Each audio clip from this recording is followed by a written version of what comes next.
북런던 더비에 팽팽하던 근영추가 한쪽으로 기울었습니다. 아스널이 토트넘 원정에서 무려 9년 만에 승리했고요. 또 7년 동안 이어져 왔던 토트넘의 아스널 상대 성적 우위도 흔들리고 있는 상황입니다. 이번 경기의 가장 큰 변수, 전술적인 이유 무엇이었는지 부버지 김현민 기자와 함께 토트넘과 아스널의 북런던 더비 분석해보도록 하겠습니다. 안녕하세요. 예, 안녕하세요. 토트넘이 우려했던 대로 아스널의 0대2 패배를 당하면서 최근에 그래도 상승세를 좀 타는 것 같았는데 꺾였어요. 예, 그러니까 지난 팰리스전에 승리하면서 조금 반등하나 싶었는데 다시 조금 무너지게 됐죠. 그러면서 이제 아스널하고의 승점 차만이 아니고요. 이건 이미 벌어져 있었죠. 11점으로. 근데 이제 14점까지 벌어진 데다가 무엇보다도 가장 중요한 거 맨유하고의 승점 차가 5점까지 벌어졌다. 심지어 맨유가 한 경기를 덜 치렀다. 즉 이제 챔피언스리그 진출권인 탑4에 들기 위한 앞으로의 경쟁이 더 험난해진 결과인데요. 오히려 이제 승격팀 풀럼의 돌풍에 추격당하는 풀럼과의 승점 차이가 2점밖에 나지 않는 그런 위기 상태의 토트넘인데요. 이날 경기 사실 결과도 결과지만 내용적으로도 확실히 아스날이 앞선 팀이라는 게 드러난 것 같아요. 사실 지난 시즌 이제 후반기였죠. 토트넘이 안방에서 아스날을 상대로 완승을 거두면서 또 극적으로 뒤집기 4위를 차지하면서 챔피언스리그에 진출했는데 아스날이 올 시즌 두 차례의 대결을 모두 이기면서 그때의 패배를 완전하게 갚은 것 같고요. 네, 또 그리고 이제 더블을 당한 게 굉장히 오랜만이죠. 네. 왜냐면은 최근 홈에서는 8경기 연속 패배가 없었던 토트넘이었기 때문에 최소 8시즌은 더블을 당하지 않았다는 소리거든요. 거의 10여 년 만에 이렇게 한쪽 팀이 우세한 북런던 더비가 됐다고 할 수 있겠는데요. 네. 선발 명단부터 살펴보면 이번 경기 사실은 토트넘이 중원에서 밀렸기 때문에 결국에는 경기 장악력이라든지 경기의 주도권이라든지 모든 면에서 좀 어려웠잖아요. 예. 구조적인 문제가 있었던 것 같아요. 예, 일단 토트넘은 3-4-2 포메이션을 들고 나오잖아요. 그리고 이 경기에서도 그렇게 나왔고요. 그리고 또 이제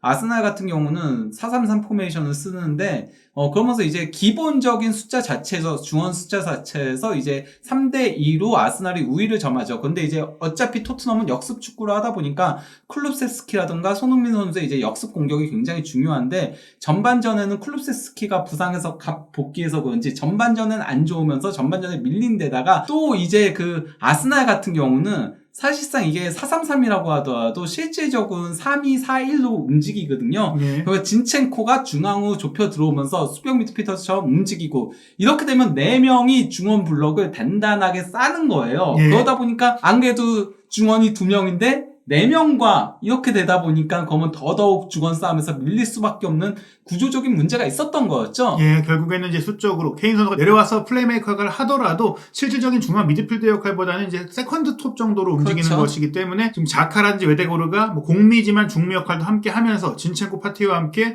유기적으로 공을 쥐고 소유하고 연계하고 압박하는 모든 데 있어서 호이비에르와 사르 2명이 버티기에는 쉽지가 않았다. 네, 거기다가 이 경기에서는 어쨌건 간에 자카 선수가 조금 전진을 그래도 후반에는 좀 했지만은 전반전에는 중원 싸움에 힘을 실어줬거든요. 그러면서 이제 진첸코까지 좁히다 보니까 중원에 거의 3명이 움직이는 형태가 있었어요. 반면에 이제 토트넘 같은 경우는 사르하고 호이비에르가 같이 나왔고 둘 다 수비적으로는 굉장히 헌신적으로 뛰긴 했는데요. 둘의 동선은 조금 겹치는 문제가 있었어요. 그러다 보니까 여기 이제 평균 위치도 겹치게 뜨는 거죠. 그리고 이렇게 3-2로 중원 싸움을 가져가 주니까 웨데고르가 이제 프리인 상황들이 나오게 되는 거죠. 거기다가 그러면은 이제 둘 중에 한 명이 웨데고르를 어느 정도 견제를 해줬어야 되는데 그런 부분도 잘 안 되면서 이 경기에서 웨데고르가 매우 자유롭게 움직이면서 공격적을 계속 넘나들면서 이 경기를 사실상 주도한 선수가 되어버렸죠. 결국엔 축구 경기에서의 중요한 전술 싸움, 포메이션 싸움은 각 영역 그리고 공을 중심으로 수적 우위를 어떤 팀이 가져가느냐인데 토트넘 같은 경우에는 중원에서의 수적 우위는 물론이고 또 수비 상황에서도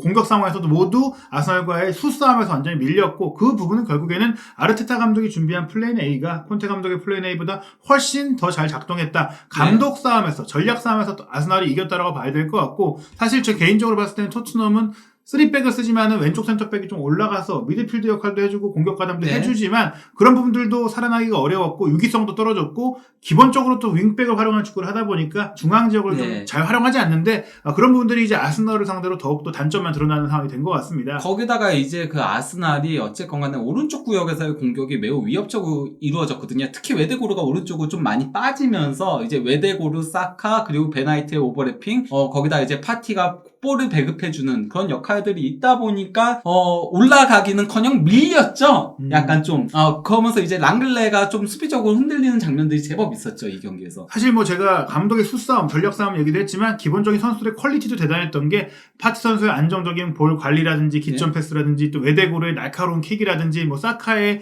돌파력과 운반력이라든지 벤 화이트의 위치 선정이라든지 사실 뭐 선수 개개인에 있어서도 아스널 선수들이 훨씬 토트넘 선수들보다 능력이나 뭐 지금 폼이나 컨디션이나 다 좋아 보였어요. 예, 특히 이제 그 파티를 중심으로 해가지고 패스가 상당히 좌우로 많이 뿌려지는 장면들이 나오면서 굉장히 이제 균등되게 이제 공격들이 전개가 됐었거든요. 사실 올 시즌 같은 경우에는 또 토트넘이 이전까지는 호이비에르 선수가 중원의 리더였지만 뭐 벤탄쿠르 선수의 영향이 컸는데 벤탄쿠르가 빠지기도 했고 특히 이날 경기는 호이비에르 선수가 평소보다도 더 조금 경기력이 좀 안 좋은 그런 모습도 있기도 했습니다. 네, 뭐 그러면서 이제 전반전 같은 경우는 굉장히 많이 밀렸었죠. 아스날의 그 공격 방향 비율을 보더라도 정말 균일하죠. 예. 이게 진짜 강팀들이 이러거든요. 그러니까 뭐 펩 가르디올라 감독의 맨시티가 이번 시즌 말고 이전에 이제 한창 좋았을 때 이런 식으로 30, 30, 30식으로 나뉘어졌고 바르셀로나 전성기 그리고 바이언 이런 팀들이 이렇게 나오는데 아스날이 지금 강팀의 면모를 보여주고 있는 거예요. 너무나도 그것도 토트넘 같은 어쨌건 나름 지금 상위권에 있는 팀이잖아요. 그렇죠. 그런 팀 상대로도 전체적으로 균등하게 볼이 배급이 되면서 좌중우 가리지 않고 상대를 폭격한다라고 할 수 있는 거죠. 네, 공격 방향 비율이 왼쪽 33.4%, 중앙 31%, 오른쪽 35.6%니까 어느 한쪽에 치솔리지 않고 어디에 가도 잘했다. 반면에 토트넘 같은 경우에는 오른쪽에 거의 뭐 집중이 됐어요. 네, 그러니까 클루세스키 선수가 그나마 이것도 후반전에 살아나가지고 이제 오른쪽이 좀 많은데 왼쪽이 좀 많이 밀렸던 게 있었죠. 예, 그러면서 이제 25%밖에 나오지 못한 거. 원래는 토트넘 같은 경우도 왼쪽 공격 비율이 조금 더 높거든요. 예, 근데 이 경기에서는 그거는 좀 되진 않았다라고 할 수 있죠. 네, 특히 뭐 손흥민 선수가 한참 좋을 때도 왼쪽 공격을 기반으로 했었고, 뭐 페리시가 뛸 때도 페리시 쪽으로 공이 많이 온다거나 이런 부분들이 있었는데, 손흥민 선수와 세세뇽, 조금은 이제 페리시보다 합이 좋다라는 조합이 나왔지만 두 선수가 별다른 영향력을 보이지 못했습니다. 예, 그러면서 이제 전반전 같은 경우는 특히나 이제 토트넘이 중원 싸움부터 완전히 밀렸었거든요. 그냥 이 게임은 솔직히 말하면 전반전에 끝난 게임이었어요. 그래서 전반전 히트맵을 보시면 아시겠지만은 아스널은 거의 전 지역을 커버를 하고 있고 또 특히 박스 안에서도 굉장히 많은 볼 터치들이 가지고 있죠. 반면에 이제 토트넘은 박스 안에도 거의 없고 또 이제 저기 수비 진영에서도 페널티 아크 앞쪽에 위험 지역이 비어 있죠.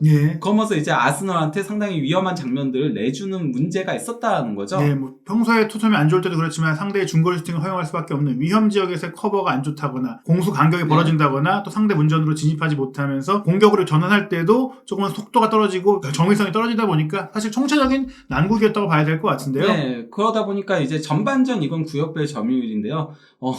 토트넘 공격 진영에서 36%가 나왔죠. 거의 그러니까 뭐 아스날이 토트넘 지역에서 가둬놓고 때렸다라고 봐도 무방한 경기였어요. 반면 이제 토트넘이 아스날 공격 진영에서는 17%밖에 되지 않을 정도로 공격을 거의 못한 경기였다라고 할 수 있죠. 뭐 기본 점유율에서는 뭐 큰 차이가 안 나 보여도 토트넘은 거의 수비 지역에서만 뭐 티키타카를 했다 이렇게 볼 수 있겠습니다. 그러면서 이제 뭐 전반전 스탯 자체도 뭐 슈팅 숫자도 9대4 그것도 4회 슈팅 중에 그 전반전 막판에 케인의 그 헤더 슈팅, 헤더라던가 그 손흥민 선수가 경기 초반에 그 두 개 제외하고 나머지 두 개는 그렇게 의미 없는 그것도 굉장히 먼 거리에서의 중거리 슈팅이었거든요.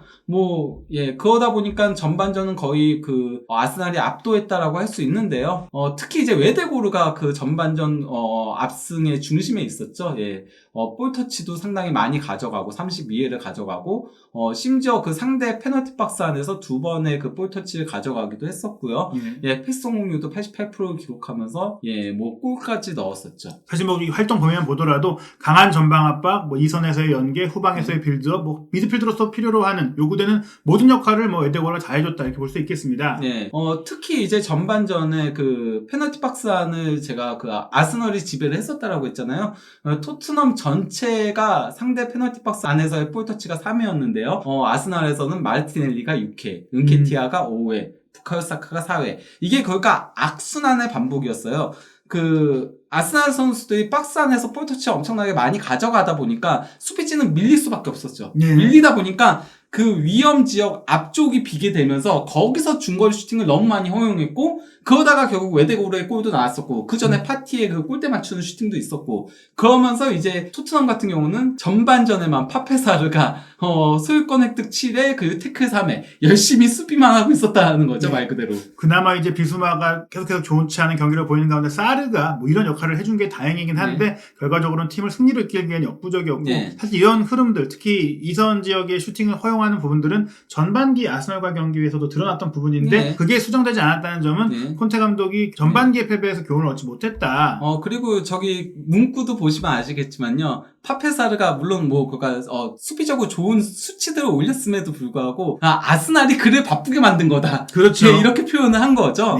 예, 그러면서 이제 그 전반전에 일단 뭐 첫 슈팅 자체도 뭐 중원을 거쳐서 이제 측면에서 화이트가 갔다가 이제 사카랑 화이트랑 둘이 주고받는 플레이를 통해서 자카한테 패스 줬고 이제 자카가 측면으로 내준 거를 이제 마르티넬리가 돌파해가지고 슈팅 가져갔던 거였고요. 그러니까 중원을 거치는 플레이들이 있었던 거였죠. 골키퍼로 시작해서 완벽하게 팀으로서 만들어진 플레이, 준비된 플레이를 통해서 토트넘의 골문까지 갔다는 거고요. 이때 이제 중원을 괴롭히는 선수들이 아무도 없었다는 거고요. 그 첫 골 자체도 저는 그거가 전반전에는 토트넘 중원이 아스날의 그런 공격들을 너무 못 막아냈다라고 생각을 하는데요. 특히 중원에서의 패스를 너무 못 막았다라고 생각을 하는데 이게 그러니까 그 파티가 물론 상당히 좋은 롱패스를 해준 거 맞는데요. 그게 거기까지 도달할 때까지 아무도 이제 제어해주는 선수가 없었다는 거고요. 너무 쉽게 패스들이 나갔어요. 전반 초반 한 10분 안쪽까지는 그래도 아스날을 상대로 토트넘 선수들이 압박하려는 의지를 보였는데 이게 유지가 되지 않았다. 결국엔 에너지 레벨도 떨어지고 전술적인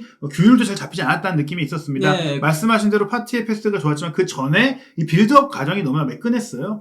그러면서 이제 롱패스를 쭉 보내준 거를 이제 사카가 크로스한 게 이제 세센용 살짝 맞고 살짝 굴절된 거 이제 요리스 골키퍼가 아주 그냥 큰 실수 범하면서 자책골이 됐었죠. 굴절이 됐다고 하더라도 완전히 꺾인 건 아니었고 그리고 이제 사실 정상급 골키퍼라면 이런 부분들은 대응할 수 있어야 되거든요. 그렇죠. 요리스의 명백한 실책이었다고 볼 수 있는 장면이었습니다.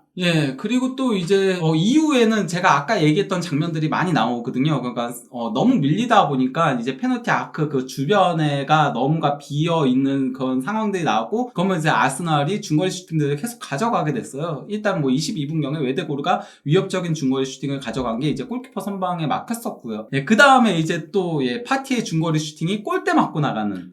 이건 사실상 골이나 마찬가지죠. 그리고 이 골대를 맞기 전에 이 슈팅이 나오기 전에도 측면에서 스로인으로 시작해서 왼쪽으로 넘어갔다가 중앙으로 넘어오는 과정 속에서도 토트넘 선수들이 아스널의 미드필드 지역에서의 패스를 전혀 제어하지 못했기 때문에 이 슈팅이 나왔던 것이고요. 그리고 결국 골이 이제 웨데고르의 중거리 슈팅에서 나오게 된 거였죠. 이것도 역시 미드필드인 파티에게 시작해서 사카를 거쳐 또 다른 미드필드인 웨데고르에게 연결됐으니까 아스널은 팀으로서 계속해서 플레이를 만들어가면서 이제 득점 기회를 창출했다고 볼 수 있겠습니다. 그나마 이제 토트넘이 후반 와서 반격을 했거든요. 뭐 점유율도 6대4로 크게 앞섰고요. 슈팅 숫자도 후반전에는 13대5로 2배 이상 많긴 했는데요. 근데 이거는 어느 정도는 뭐 저는 그러니까 아스날이 전반전에 이제 2대0으로 앞서고 있으니까 조금 더 이제 수비적으로 집중을 하면서 역습 위주로 플레이들을 가져간 것도 컸다라고 생각을 해요. 그러다 보니까 슈팅 대비 기대 득점 차이는 크게 안 나죠. 조금 더 아스날이 효율적으로 경기를 했다고 볼 수 있겠고 어떻게 보면 이제 아르테타 감독이 뭐 지난 시즌 그리고 과거에도 토트넘을 상대로 할 때 좀 아쉬웠던 부분들을 조금 이제 조정을 해서 확실하게 이기기 위한 축구를 했다고 볼 수 있겠습니다. 그러면서 이제 후반에도 어쨌건 간에 뭐 역습 위주로 플레이를 할 때 은케티아한테 조금 기회들이 나왔었거든요. 일단 뭐 특히 자카가 길게 패스를 찔러준 거를 이제 마르티넬리가 볼을 끌고 가다가 컷백을 준 거를 이제 은케티아가 슈팅으로 가져갔으나 골키퍼한테 막혔었고요.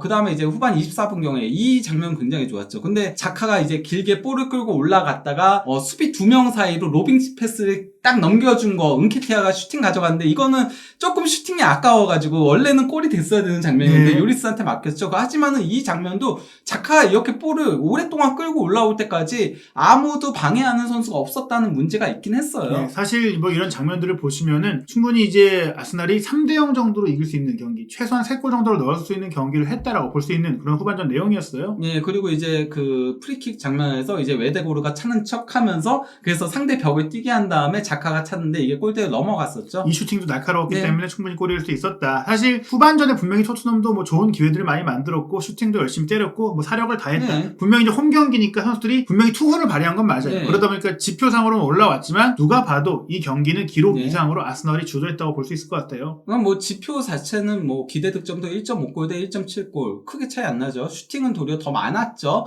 점유율도 더 높았으니까 그렇게 생각할 수도 있는데요. 이제 세부적인 기록들 보면은 이 경기는 아스날이 크게 앞선 경기였다는 걸 확인할 수 있는 게 일단 구역별 점유율이 토트넘 수비 진영에서 33.2% 반면 아스널 수비 진영에서 21.1% 이게 그러니까 전반전에도 36%였잖아요. 예. 후반전 와서도 크게 바뀌진 않았다는 거예요. 예. 결국은 아스날이 그래도 상대 진영에서 더 플레이들을 많이 했다는 소리고요. 이걸 이제 또 얘기하는 지표가 필드 틸트라고 해가지고 공격 지역에서 점유율이죠. 공격 진영에서의 점유율에서는 아스날이 57대 43. 그러니까 전체 점유율이 토트넘이 높더라도 그거는 조금 뒤에서 패스를 주고받은 것 때문도 있다라고 할 수 있는 거죠. 예, 결국 경기의 주도권은 6대 4 정도를 확실하게 아스널이 가져갔다는 얘기고요. 예, 그리고 이제 공격 위협도 그래프를 보더라도 전반전은 그냥 뭐 아스날이 압도했죠. 딱 보기만 하더라도 확인할 수 있다시피요.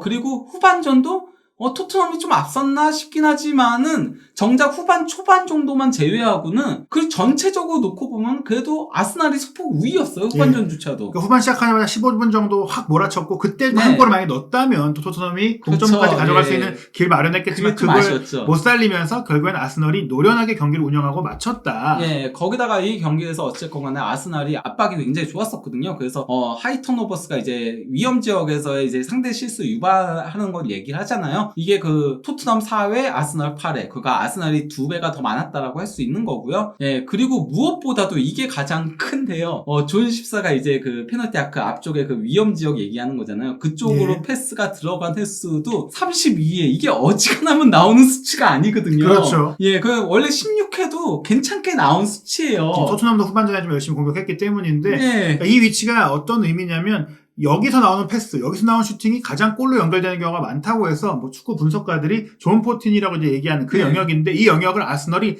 너무나 많이 굉장히 활발하게 공략했다는 얘기입니다. 네, 그리고 하프 스페이스도 42회. 저희가 와. 2배 가까이 모든 그 위험 지역에서의 지표에서 아스널이 토트넘보다 2배 네. 이상 많은 기록을 했다. 실제로 경기력 차이가 2배 정도 느껴졌어요. 예, 그러니까 점유율과 슈팅 숫자가 토트넘이 앞섰는데도 저희가 체감하기에는 아스날이 훨씬 위협적이고 그렇죠. 훨씬 잘했던 것처럼 보이는 게 예. 바로 여기서 드러나는 예. 겁니다. 그러니까 기록으로만 축구를 해석할 수 없다는 얘기가 여기서 나오는 거예요. 네. 이 기록도 단순 기록이 아니라 세부 기록을 봐야 된다. 네. 그리고 이 경기 뭐 공식 MOM이기도 했지만 웨데고르 선수가 정말 물이 올랐다는 느낌이 들더라고요. 예, 뭐 그러니까 패스 성률도 86%였고요. 또 이제 뭐 상대 페널티 박스 안으로 패스도 6회를 찔러줬고요. 그 슈팅 3회 가져갔고 또 이제 뭐 유효 슈팅이 그중에 2개였고 찬스 메이킹 2회 그리고 골까지 넣었죠. 예, 거기다가 이제 소유권을 얻어왔던 수치도 3회에다가 파울도 얻어냈으니까 전방위 활약, 특히 이제 전방 압박까지 잘해주는 모습들이 네. 대단했는데요. 그리고 올 시즌에는 뭐 프리미어리그 최고의 미드필더라는 평가까지 받고 있어요. 네, 그러니까 뭐 이번 시즌에 8골 5도움을 올리고 있거든요. 이미 이게 거의 지난 시즌 공식 대회 기록을 넘어선 거예요. 예. 지난 시즌에 7골 5도움이었거든요. 이거 23경기 만에 지난 시즌 40경기였는데 거기다가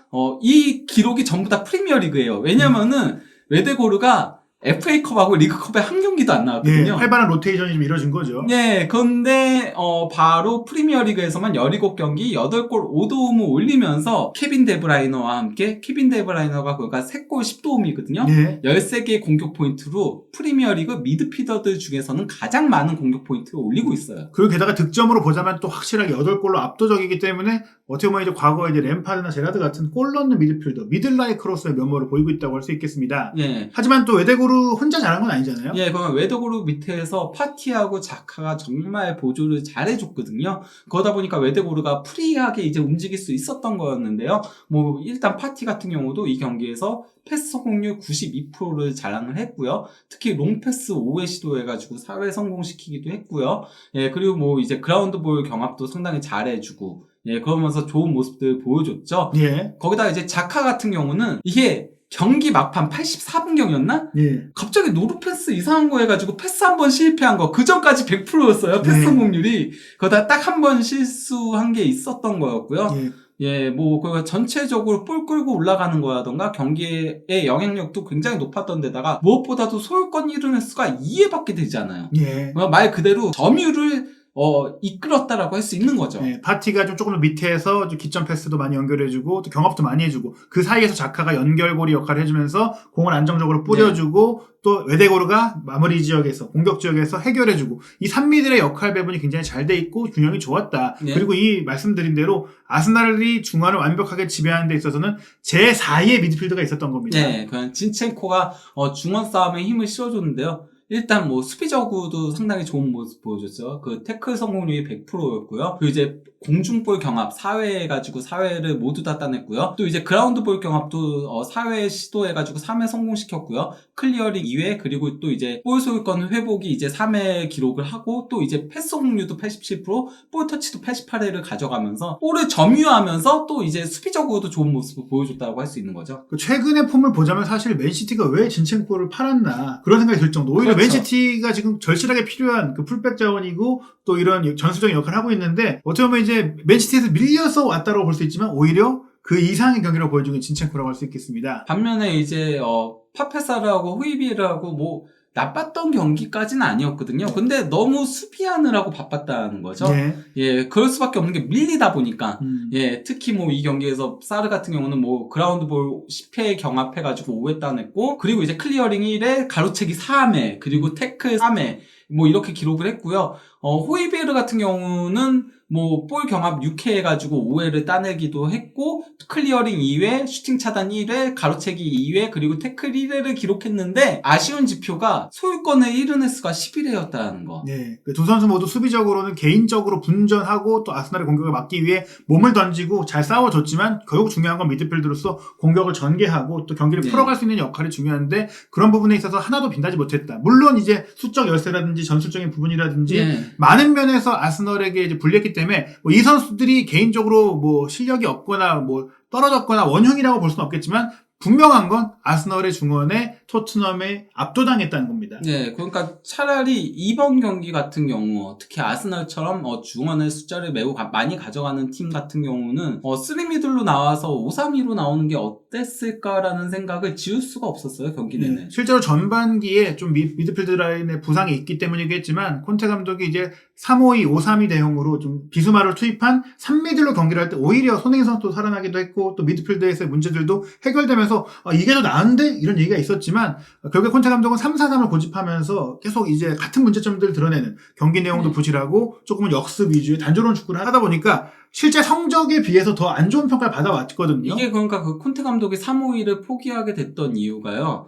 결국 이제 맨유하고 뉴캐슬 이어지는 연전에서 3-5-2를 썼는데 골이 안 나오다 보니까 그렇죠. 결과적으로 패했었거든요. 그것 때문에 결국 쿨루세스키가 부상해서 복귀하면서 교체 투입해가지고 쿨루세스키가 계속 이제 공격 포인트를 올리니까 결국은 다시 3-4-3으로 돌아갈 수밖에 없었는데 저도 그러니까 기본적으로 토트넘의 선수단 구성을 놓고 보면은 3-4-3으로 갈 수밖에 없어요. 예. 팀을 그렇게 만들었기 때문에 그렇죠. 실제로 이제 손캐를 중에 한 명을 뺄 수도 없는 거고 네. 그러다 쿠르스키나 시타리송이 있는데 이 선수들을 아예 뭐 쪼크로갈 네. 수도 없잖아요. 다만 오늘 같은 경기에서는 예. 조금 다르게 가는 게 맞지 않았나. 중원 싸움에서 너무 밀려버렸으니까. 저도 그렇게 느끼는 게 사실 전반전은 이제 5-3-2 대형으로 좀 중원에서도 대등하게 가져가고 네. 허점을 줄이고 후반전에 승부를 거는 게 어땠을까. 승부수로 이제 클룹세스키를 넣어가지고 그렇게 했으면 조금 더 효과적으로 경기를 할 수 있지 않았을까라는 물론 결과론적인 해석이지만은 그런 생각을 지울 수가 없었습니다. 사실은 뭐 초반에 손흥민 선수의 기회가 있기도 했고 어떻게 보면 콘테 감독도 계속 선제골을 내주면서 경기를 어렵게 풀어가니까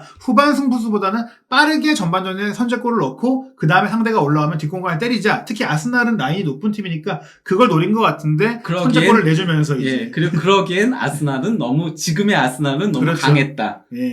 결국에는 토트넘이 완패를 당하면서 정말 이제 심각한 상황이 됐어요. 현재도 리그 5위로 성적 자체가 나쁘지 않다고 볼 수 있겠지만 이어지는 경기가 바로 맨시티와 원정 경기거든요.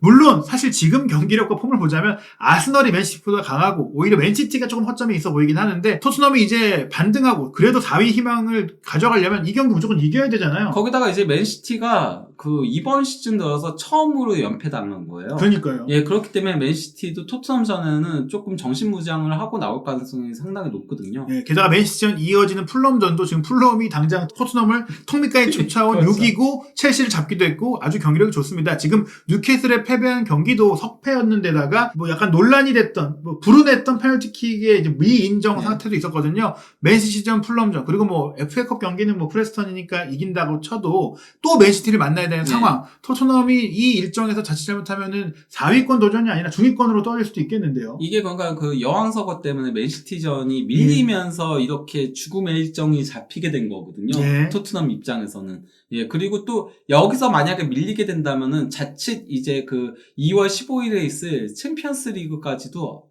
나쁜 영향을 끼칠 수 있어요. 특히 이번 경기에서 손흥민 선수하고 페리시치 선수가 약간 조금 예. 마찰이 예. 일어나는 장면이 있었잖아요. 예. 이런 분위기는 빨리 씻어낼 필요성이 있다라고 생각해요. 예, 네. 결국엔 이제 좋은 결과가 따라야 되는 부분도 있고 또 FA컵도 탈락해서는 안 되는 토트넘의 상황인데요. 특히 1월 이적 시장도 열려있기 때문에 또 토트넘이 이 기간 안에 이제 얼마 남지 않은 2주의 시간 안에 과연 어떤 선수를 데려올 수 있을지 많은 네. 이슈들이 있습니다. 그러니까 일단 중원하고 오른쪽 윙백은 무조건 영입해야 돼요. 예. 거의 모든 매체들이라던가 아니면 심지어 옵타에서도 그 두 포지션이 가장 급하다는 얘기들을 계속 하고 있거든요. 예, 토트넘이 아스날과 경기 패배를 통해서 발등에 불이 제대로 떨어졌습니다. 과연 레비 회장이 어떤 결단을 내릴지, 또 콘테 감독은 이 사태를 어떻게 해결할지, 손흥민 선수는 뭐 최근에 이제 계속된 부진 속에 마음고생이 심할 텐데, 맨시티 킬러였잖아요. 지난 시즌 본인도 네. 맨시티를 상대로 잘했는데, 다음 경기에서는 득점포를 가동할 수 있을지, 한준TV는 부버지 김현민 기자와 함께 토트넘 분석 계속해서 이어가도록 하겠습니다.